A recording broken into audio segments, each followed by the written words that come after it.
Hello, good afternoon students. हमने last period में lesson number 6 rules are for everyone, नियम सबके लिए, रूल्स आर फॉर एवरीवन। इस लेसन में हम लोगों ने पढ़ा था rules need to be made to specify each person duties and responsibility, यानी प्रत्येक व्यक्ति का जो रिस्पॉन्सिबिलिटी और ड्यूटीज है वह क्या है, इसके लिए रूल्स बनाने पड़ते हैं। उसके बाद हम लोगों ने इस लेसन में पढ़ा था कि जो नियम है उसका पालन अगर कोई व्यक्ति नहीं करता है तो सबके लिए रूल तो सेम होते हैं, लेकिन जो इस रूल को फॉलो नहीं करता है, चाहे वो छोटा हो या बड़ा हो, नियमों का रूल्स को फॉलो नहीं करे तो उसको पनिशमेंट भी सेम रूप से मिलती है। और पनिशमेंट देते समय जिसको पनिशमेंट दी जाती है उसमें उसको डिस्क्रिमिनेशन, उसको भेदभाव नहीं किया जाता है। इसलिए in this way equality is the basis of rules, यानी इक्वलिटी समानता नियमों का बेसिस है, नियमों का आधार है। उसके बाद हम लोगों ने changes in rules for the society में पढ़ा था कि जो हमारा अवर सोसाइटी, हमारी जो सोसाइटी उसमें नियमों के आधार पर, रूल्स के आधार पर ही हमारी सोसाइटी समाज चलता है। और नियम यह हम लोग ही बनाते हैं और वह नियम जो होते हैं सबके हित के लिए, भलाई के लिए होते हैं, इसलिए हम उनका पालन करते हैं। और समाज में बनाए गए जो नियम है उसमें चेंजेस किए जा सकते हैं, लेकिन जो नेचर जो लॉ बनाती है, प्रकृति के जो नियम होते हैं उसमें हम लोग चेंज नहीं कर सकते हैं। सन का राइजिंग होना या उसका राइजिंग या सेटिंग, सन का जो राइजिंग या सेटिंग होती है उसमें हम लोग चेंज नहीं कर सकते हैं। ग्रेविटी फोर्स में भी हम लोग चेंज नहीं कर सकते हैं, ना ही rising and falling of the tides, phases of the moon, इनको भी हम लोग कुछ भी चेंज नहीं कर सकते। ये लॉ ऑफ नेचर है जो अपने आप होता है। लेकिन जो ब्रिटिश, जब जिस वक्त हमारे इंडिया ब्रिटिशों की गुलाम थी उस वक्त तो उन्होंने जो हम पर रूल लगाए थे उन रूल्स को हम लोग फॉलो करते थे। लेकिन जब हम लोग इंडिपेंडेंट हो गए, हम लोग आजाद हो गए, हमको जब स्वतंत्रता मिली तो हमने कुछ उनके रूल्स को चेंज किया। जैसे उस समय 21 ईयर्स होने के बाद में ही वोटिंग का अधिकार मिलता था, लेकिन 1988 में वो रूल हमने चेंज कर दिया। 21 ईयर्स की जगह पे हमने 18 ईयर्स लगाया, यानी 18 साल के बाद में हम लोग वोटिंग कर सकते हैं। इस तरीके से हम लोग रूल्स को चेंज कर सकते हैं। ओके, उसके बाद हम लोगों ने पढ़ा था ट्राई दिस में हमको एक एक्टिविटी दी गई थी कि हमारे पेरेंट्स, ग्रैंड पेरेंट्स और हम सभी के, तीनों के, पेरेंट्स, ग्रैंड पेरेंट्स और हमारे समय के जो रूल्स है, स्कूल के रूल्स है, वो किस तरह के, उसके लिए हमें 3 कॉलम करने के लिए कहा गया था। और तीन कॉलम में पहले अपने पेरेंट्स, फिर पहले अपने ग्रैंड पेरेंट्स लिखना, फिर पेरेंट्स लिखना और फिर यूअरसेल्फ, खुद के बारे में लिखना। और उन सबसे उनके स्कूल के समय के रूल्स पूछना और उनको कॉलम में लिखना और देखना है कि तीनों के रूल, तीनों समय में, ग्रैंड पेरेंट्स के समय, पेरेंट्स के समय और हमारे समय में, आपके समय में रूल्स किस तरह के चेंज हुए। ये एक्टिविटी आपको करने के लिए कहा गई थी। और ऑलवेज रिमेम्बर में हमने पढ़ा था कि बॉयज हो या गर्ल्स हो, मैन हो या वुमन हो, सभी क्या है, इक्वल है और सभी को जो डेवलपमेंट की अपॉर्चुनिटी है वो सभी को सेम होनी चाहिए। ठीक है, इसके बाद हम आज नेक्स्ट पेज, हमारा पेज नंबर 29 पे हम लोग आज पढ़ने वाले हैं। यहाँ पर हमें कुछ पिक्चर दिए हैं। पिक्चर में क्या बोला है, यहाँ पर पिक्चर में बोल रहे हैं कि people of every age need nourishing food, यानी सभी आयु वर्ग के, सभी एवरीवन, एवरी एज, यानी सभी एज के, सभी आयु वर्ग के पीपल को, व्यक्तियों को न्यूरिशिंग फूड यानी पौष्टिक भोजन की नीड होती है, पौष्टिक भोजन की आवश्यकता होती है। सभी एज के व्यक्तियों को पौष्टिक भोजन की नीड होती है, पौष्टिक भोजन की आवश्यकता होती है। ये हमको सर पढ़ा रहे हैं। ठीक है, फिर ये लड़की क्या बोल रही है कि don't girl need as nourishing a diet as is given to boys. At home they feel only my brother needs good food. लड़की अपनी प्रॉब्लम बता रही है कि क्या लड़कियों को उतने न्यूरिशिंग फूड की, डाइट की आवश्यकता नहीं होती है क्या लड़कियों को उतने पोषक आहार की आवश्यकता नहीं होती जितनी लड़कों के लिए होती है? क्योंकि मेरे घर में एट होम है, क्योंकि मेरे घर में कहा जाता है कि केवल भाई को, उनके ब्रदर को, केवल भाई को ही पौष्टिक भोजन की आवश्यकता है। तो लड़की क्या प्रॉब्लम है कि लड़कियों को आवश्यकता नहीं होती, सिर्फ लड़कों को ही पौष्टिक भोजन दिया जाना चाहिए क्या? तो ये बात सही है क्या? नहीं, दोनों को इक्वल भोजन मिलना चाहिए, क्योंकि हमने ऊपर पढ़ चुके हैं कि कोई भी हो, हर एज के पर्सन को न्यूरिशिंग फूड की आवश्यकता होती है ना। तो ये रॉन्ग, यानी लड़का लड़की में भेदभाव नहीं करना चाहिए। ओके, फिर कैन यू टेल में हमें क्या बोला है? First question, how will you answer the girls question, यानी जो ऊपर लड़की ने क्वेश्चन किया, यहाँ पर जो लड़के ने यहाँ पर ये क्वेश्चन किया है, तो तुम लड़की के प्रश्न का क्या उत्तर दोगे? वही उत्तर देंगे ना कि गलत है ये। लड़के लड़की क्या होते हैं? सेम होते, बॉय एंड गर्ल्स इक्वल होते हैं। दोनों के बॉडी में न्यूरिशिंग फूड की आवश्यकता होती है, दोनों के बॉडी को नीड होती है पौष्टिक आहार की। तो दोनों में भेदभाव नहीं करना है, दोनों को भी सेम फूड देने चाहिए। ओके, फिर सेकेंड क्वेश्चन क्या बोला है हमें कि in what other ways do you feel there is discrimination between boys and girls, तुम्हारे अनुसार बॉयज एंड गर्ल्स का डिस्क्रिमिनेशन यानी भेदभाव और किन किन बातों में किया जाता है? यहाँ पर तो उसने भोजन के लिए बताया कि न्यूरिशिंग फूड जो है, पौष्टिक आहार सिर्फ लड़कों को दिया जाता है, भाई को, और लड़की को नहीं दिया जा सकता है। तो वैसे ही और भी कौन कौन से डिस्क्रिमिनेशन और कौन कौन से भेदभाव किए जाते हैं? तो जैसे पढ़ाई है, लड़कों को पढ़ाई करना चाहिए, लड़कियों को कम पढ़ाई करना चाहिए। कुछ घरों में अभी भी है कि लड़कियों को ज्यादा पढ़ाया नहीं जाता है ना, जॉब नहीं करवाते हैं। क्या करना है? चूल्हा चौका ही तो करना है, बड़े होकर कौन सा काम करेंगी, कौन से नौकरी करेंगे, ऐसे ही बोला जाता है ना। खेलने नहीं दिया जाता है, तो घर के काम कर, बाहर मत खेल, कपड़े में, ऐसे बहुत सारी प्रॉब्लम्स है जो लड़कियों के साथ में और लड़कों को लेकर भेदभाव किया जाता है। तो बच्चों, ये जो है बातें है गलत है। लड़का हो या लड़की हो, दोनों भी क्या है? सेम है। दोनों को इक्वल समझना चाहिए। लड़कों को भी उतना ही खाना, लड़कों को भी उतना ही खाना, लड़कों को भी उतने ही कपड़े, लड़कियों को भी। दोनों को सेम कंडीशन में दोनों की लाइफ एक होती है। दोनों में हमें भेदभाव नहीं करना है, दोनों को समान अधिकार दिया जाना चाहिए। पढ़ाई हो, खेल हो, कोई भी बात हो, दोनों को सेम अधिकार मिलना चाहिए, है ना। तो ये आप अपने मन से दोनों क्वेश्चन के आंसर लिख सकते हो। ओके, उसके बाद क्या बोला है? It is incorrect to discriminate between boys and girls, है ना। यहाँ पे क्या बोला कि लड़का और लड़की, बॉयज एंड गर्ल्स के बीच में भेदभाव करना अनुचित है ना। Discriminate, incorrect to discriminate between boys and girls. Okay, it is unjust to deprive girls of good food और to prevent them from going to school, यानी लड़कियों को, गर्ल्स को आहार कम देना और उन्हें स्कूल में नहीं भेजना, उन पर अन्याय करना है ना। क्योंकि उनको खाना भी कम देना, स्कूल पढ़ाना भी नहीं, तो उनके ऊपर बहुत बड़ा मतलब उनको unjust of deprive girls of good food और to prevent them from going to school, बहुत बड़ा उनके ऊपर अन्याय हो जाता है ना। और हमने इसके पहले देख चुके हैं कि इक्वल, दोनों को इक्वल अधिकार दिया गया है। Such injustice can also be seen with respect to other section of society, ऐसा जो अन्याय है वह समाज के अन्य घटकों पर, बाकी के घटक पर भी होता हमें दिखाई देता है। सेम इस तरह के सेक्शन जो है सोसाइटी में भी हम इस तरह के अदर सेक्शन में भी सोसाइटी के हम इस तरह का इनजस्टिस यानी अन्याय हमें लड़कों की अपेक्षा जो लड़कियां है, लड़कियों पर हमें अन्याय होता हुआ दिखाई देता है बहुत सारी बातों में, है ना।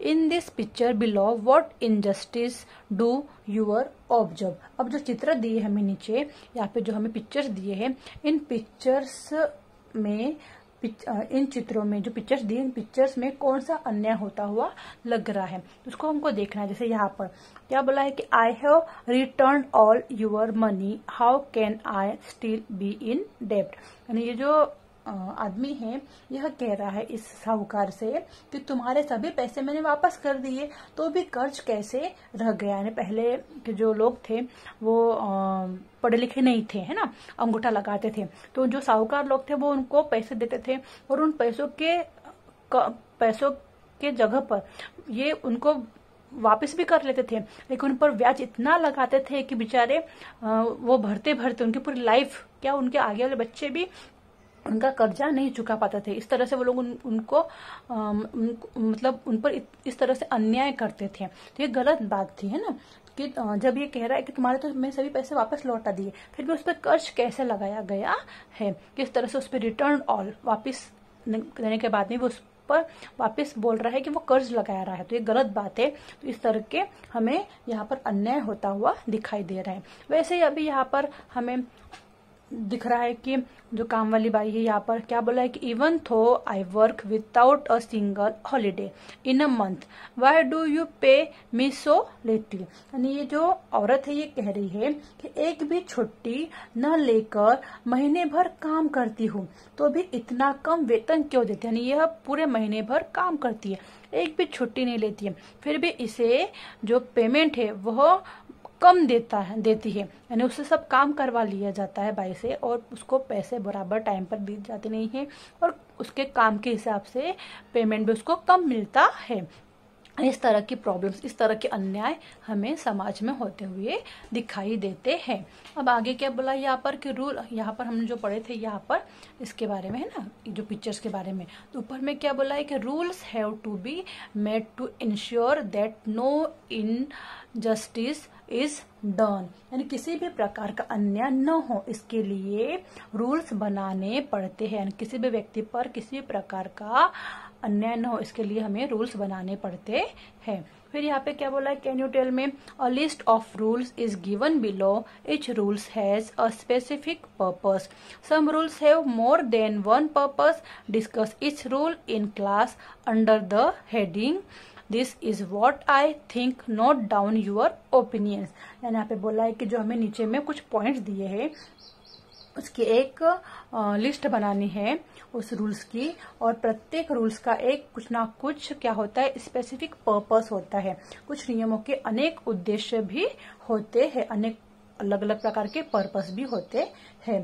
तो क्लास में इनमें से प्रत्येक नियम पर, इच रूल्स पर हमें चर्चा करनी है ना, हर रूल के बारे में डिस्कस करना है। और मुझे ऐसा लगता है ना, I think, this is what I think, यानी मुझे ऐसा लगता है शीर्षक जो टाइटल है, नोट डाउन योर ओपिनियन, तो उसको अपने ओपिनियन के अनुसार उसको हमें बताना है। ठीक है। अब यहाँ पे पहला क्या बोला है कि यहाँ पे देखो फर्स्ट में क्या बोला है कि prohibition against loud speakers in public places after 10 o'clock at night. यानी सार्वजनिक स्थानों पर जो पब्लिक प्लेस होती है वहां पर जो लाउड स्पीकर्स है वह रात में 10 बजे के बाद नहीं लगाना चाहिए। पब्लिक प्लेस में प्रोहिबिशन यानी उस पर प्रतिबंध लगाया गया है। तो ये रूल्स कैसा है, हमारे अनुसार बराबर है ना। फिर सेकंड है free primary education for boys and girls, लड़के लड़कियों के लिए फ्री प्राइमरी एजुकेशन, निःशुल्क प्राथमिक शिक्षा। तीसरा है prohibition against dumping garbage in the river, यानी जो डंपिंग गार्बेज है जिसको हम निर्माल्य कहते हैं या झूठा कूड़ा करकट है वो नदी में फेंकने पर प्रतिबंध लगाया जाता है। ठीक है। फिर फोर्थ है protection against domestic violence for woman, यानी पारिवारिक जो हिंसा है उस पे वुमन पर, महिलाओं का संरक्षण होना चाहिए। फिर फिफ्थ है बैन ऑन चाइल्ड लेबर, बाल मजदूरों की नियुक्ति पर प्रतिबंध लगाना चाहिए। सिक्स्थ है ban on felling trees, hunting and poaching, यानी जंगल की कटाई और शिकार पर प्रतिबंध लगाना चाहिए। ओके। उसके बाद में आगे दिया हमें कि we follow many customs and traditions in our lives, यानी हमारे जीवन में अनेक रूढ़ियां और परंपराएं हैं उनका हम पालन करते हैं। We follow those tradition by observing our mother, father, grandparents and other relatives, यानी हमारे माता पिता, दादा दादी और जो बाकी के और भी रिलेटिव्स है उनको देखकर हम उन परंपराओं का जो रूल्स है उसमें बने हुए ट्रेडिशनल के जो भी रूल्स है उसको हम लोग फॉलो करते है। और जो ऑब्जर्विंग भी करते हैं उसके बारे में, है ना, किस तरह से त्योहार मनाए जाते हैं वो सब हम देखते हैं। There are several good customs and traditions in our society. हमारे समाज में कई अच्छी और बुरी, कोई बहुत सारे अच्छी अच्छी रूढ़ियां और परंपराएं है, कस्टम है, ट्रेडिशन है हमारे सोसाइटी में। We celebrate festivals together. और इन जो जितने भी फेस्टिवल्स है उन सभी को हम लोग हैप्पीली अच्छी तरह से उसको मनाते हैं। उसका जो भी उत्सव है, त्योहार है, उनको हम अच्छी तरह से हमारे सोसाइटी में मनाते, सेलिब्रेट करते हैं। We welcome guest who visit us and are hospitable to them। यानी घर में आए हुए अतिथियों का हम स्वागत भी अच्छी तरह से करते हैं। Many of our custom enable us to maintain the balance of nature. पर्यावरण का संतुलन बनाए रखने के लिए हमें अनेक प्रकार के रीतियों को अपने परंपरा में मेंटेन करना चाहिए। कस्टम में हमारे मेनी ऑफ आवर कस्टम में जो भी बैलेंस ऑफ नेचर के लिए हमें उन सभी बातों को रखना चाहिए, उन सभी बातों का सम्मान करना चाहिए। We express our love and gratitude towards animals. उसी तरह से जो प्राणी है, एनिमल्स है, प्राणियों के प्रति भी हमारे मन में प्रेम और कृतज्ञता रहनी चाहिए। The values of non violence and peace have been a part of our social life since ancient times. और जो इसको अंडरलाइन करेंगे, क्या बोला यहाँ पर, the values of non-violence and peace have been a part of our social life since ancient times। यानी अहिंसा और शांति जैसे जो मूल्य है वह एंशियंट टाइम से, प्राचीन काल से ही हमारे सामाजिक जीवन में रहे है।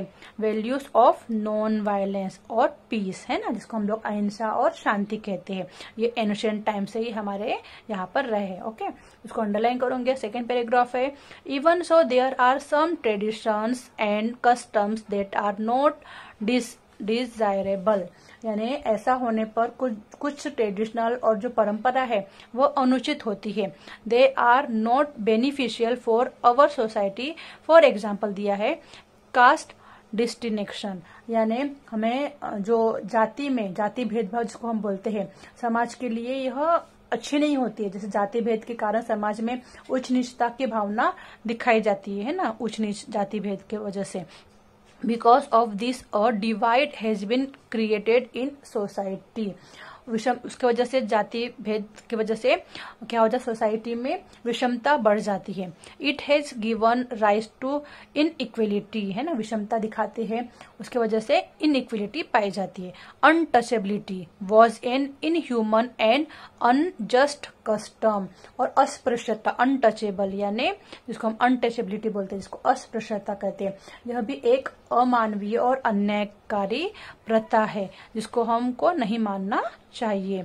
अनटचेबिलिटी यानी छुआछूत जिसको कहते हैं, दूर रहना, अस्पृश्यता की जो भावना होती है वो ह्यूमन में पुराने कस्टम में पाई जाती थी, पर अब वैसा नहीं होता है। अब लोग एक दूसरे को समझने लगे हैं। The constitution of independent India abolished the custom of untouchability.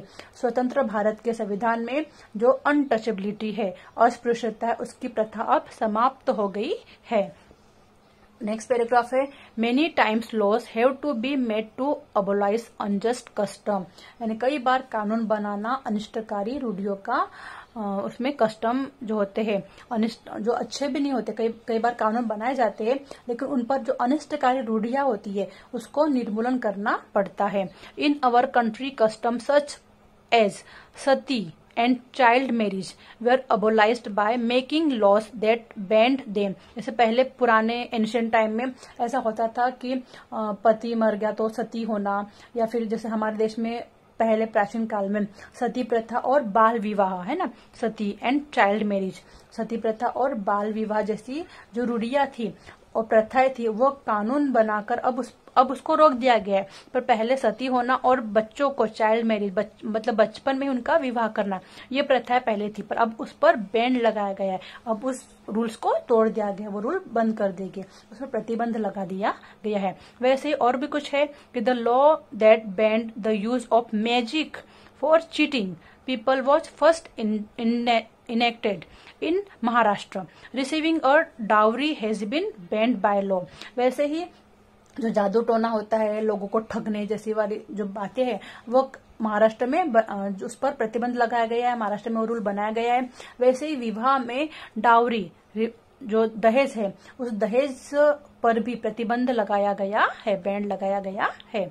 फिर आगे क्या बोला है यहाँ पर कि wrong custom and traditional cause the neglect to some section of society. गलत रूढ़ी और परंपराओं के कारण समाज में लोगों की क्या होती है, उपेक्षाएं होती है। Neglect to some section of society, इसको अंडरलाइन करोगे कि गलत रूढ़ी और परंपराओं के कारण समाज में लोगों की क्या होती है, उपेक्षाएं होती है। They have no access to education, therefore they do not get opportunities of development. वे शिक्षा, उसकी वजह से वो लोग एजुकेशन प्राप्त नहीं कर सकते, उनका डेवलपमेंट नहीं बराबर नहीं होता, उनकी प्रगति के अवसर में बाधा आ जाती है, उनको अपॉर्चुनिटी नहीं मिलती है, उनका डेवलपमेंट बराबर नहीं होता है। They have no means of livelihood, और उनको रोजगार जो है वो भी बराबर उनको नहीं मिलता है। Therefore they have to face poverty and lack of education are the two big obstacles in our society. We can only make progress together if we get rid of these obstacles.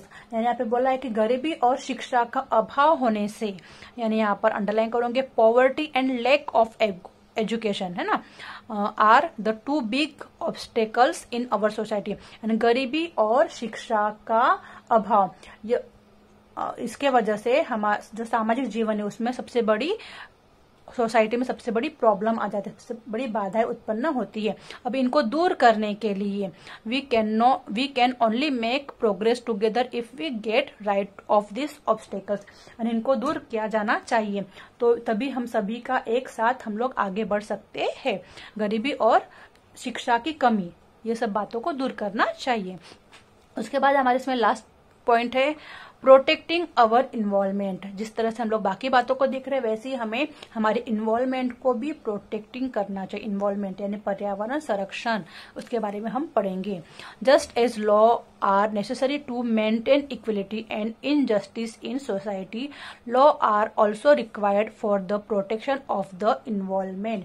समाज के जिस प्रकार समता और न्याय कानून आवश्यक होते हैं बनाने के लिए, समता और न्याय को बनाने के लिए कानून रूल्स आवश्यक होते हैं, उसी तरह से इन्वॉल्वमेंट के संरक्षण के लिए, इन्वॉल्वमेंट के प्रोटेक्शन के लिए भी हमें रूल बनाने चाहिए। We are dependent on nature in many ways. हम अनेक बातों के लिए नेचर पर डिपेंड होते हैं। Most of our needs are fulfil by nature. हमारी बहुत सारी जो नीड्स है, आवश्यकता है, वो हमें फुलफिल कौन करती है, प्रकृति ही, नेचर ही करती है।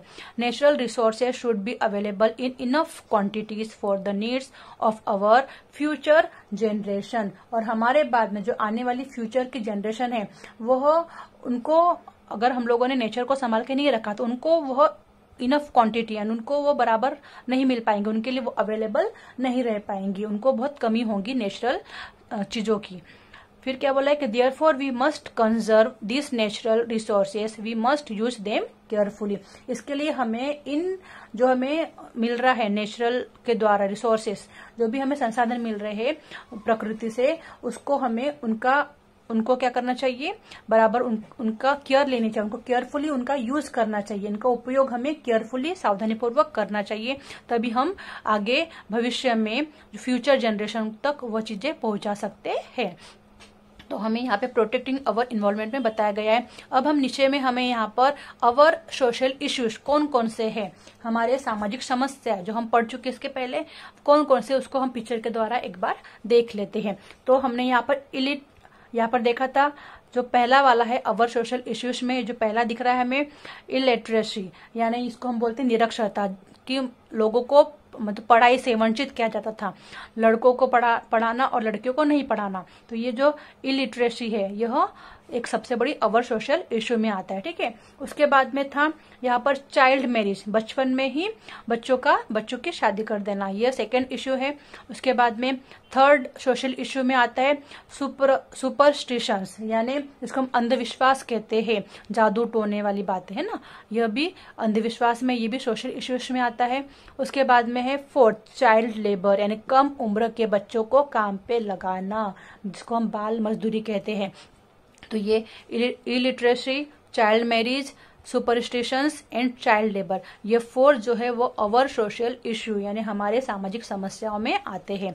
तो बच्चों यह चारों भी हम पढ़ चुके हैं। इसके बाद में डू यू नो, यानी हम अभी इसमें क्या जानते हैं उसके बारे में हम देखेंगे। हमने इस लेसन में क्या क्या पढ़ा और क्या क्या है इसमें वो देखेंगे हम। डू यू नो में कि caste discrimination, gender inequality and lack of education for women were some of the big obstacles in our society. जाति भेद, स्त्री पुरुष विषमता और स्त्री शिक्षा का अभाव, ये सभी क्या है हमारे समाज की सबसे big obstacle in our society, सबसे हमारे सोसाइटी की सबसे बड़ी प्रमुख बाधाएं थी। Mahatma Jyotirao Phule, Rajarshi Shahu Maharaj and doctor Baba Saheb Ambedkar try to get rid of this obstacles. इसमें जो ज्योतिराव फुले थे, राजश्री शाहू महाराज और डॉक्टर बाबा साहेब आम्बेडकर है, इन्होंने इसको दूर करने का प्रयत्न किया, इन सभी इश्यूज को दूर करने का प्रयत्न किया। Savitribai Phule had to fight a great battle for women's education. और जो सावित्रीबाई फुले है यह सबसे पहली शिक्षिका है, इन्होंने ही लड़कियों को शिक्षा दी और इन्होंने बहुत बड़ा संघर्ष किया, ग्रेट फाइट की लड़कियों को शिक्षा एजुकेशन देने के लिए, वुमेन्स एजुकेशन के लिए इन्होंने बहुत फाइट की, ग्रेट फाइट और ग्रेट बैटल है ना। Her colleagues Fatima Sheikh provided her with valuable assistance in this fight. इसके साथ में ही सावित्रीबाई फुले के साथ में फातिमा शेख, इन्होंने भी उनके फाइट में उनकी मदद की। Maharshi Dhondo Keshav Karve also did great work of promote women's education. साथ ही साथ जो महर्षि धोंडो केशव कर्वे थे उन्होंने भी वुमेन्स को एजुकेशन के लिए उनका भी बहुत बड़ा काम है, उन्होंने भी ग्रेट वर्क किया है वुमेन्स को एजुकेशन देने के लिए। The work of all the social workers was instrumental in bringing about positive change in our society. यानी इन सभी जो समाज सुधारक है, सोशल वर्कर्स है, इनके कार्य, इन्होंने जो वर्क किया है उसके वजह से ही हमारे समाज में उचित परिवर्तन हुए हैं, यानी उन्होंने इतना पॉजिटिव चेंज किए हमारे सोसाइटी में। जो जिनके हमने नाम पढ़े कि महात्मा ज्योतिराव फुले, उसके बाद राजश्री शाहू महाराज, फिर बाबा साहेब आम्बेडकर आता है, फिर सावित्रीबाई फुले है, उसके बाद में Fatima Sheikh and Maharshi Dhondo Keshav curve. इनके साथ में और भी बहुत से लोग हैं जिन्होंने ग्रेट वर्क किया। सोशल वर्कर के द्वारा वर्कर्स है ये जिन्होंने वुमेन्स को एजुकेशन में आगे बढ़ाया और सोसाइटी में बहुत बड़ा पॉजिटिव चेंज लाया। ओके, अब हमने इस लेसन में क्या पढ़ा, तो व्हाट वी हैव लर्नड वो देखेंगे हम। तो फर्स्ट हमने पढ़ा था point, rules made for people are change from time to time. यानी मनुष्य के लिए जो बनाए गए नियम है, रूल्स है, उसको चेंज टाइम टू टाइम किया जाना चाहिए। यानी मनुष्य के लिए बनाए गए नियमों में चेंजेस होते रहते हैं, लेकिन जो नेचर के द्वारा लॉ बनाए जाते हैं उसमें चेंजेस नहीं होता है। इंसान के द्वारा बनाए गए रूल्स में चेंज होता है, ठीक है। सेकेंड है rules in the olden days were in the form of religious traditions and social customs. यानी यहाँ पे बोला है कि प्राचीन काल में के जो रूल्स थे वो धार्मिक जो परंपराएं थी, रिलीजियस ट्रेडिशंस है ना, एंड सोशल कस्टम, यानी धार्मिक परंपराएं और सामाजिक रूढ़ियों के अनुसार ही प्राचीन काल में रूल्स बनाए जाते थे।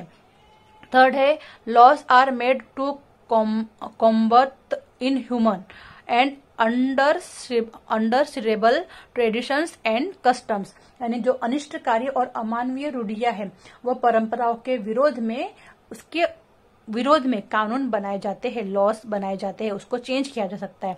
उन प्रथाओं पर प्रतिबंध लगाकर दूसरे अच्छे रूल्स उस पर लगाए जा सकते हैं। ओके, तो आई होप आपको ये लेसन समझ में आ गया होगा।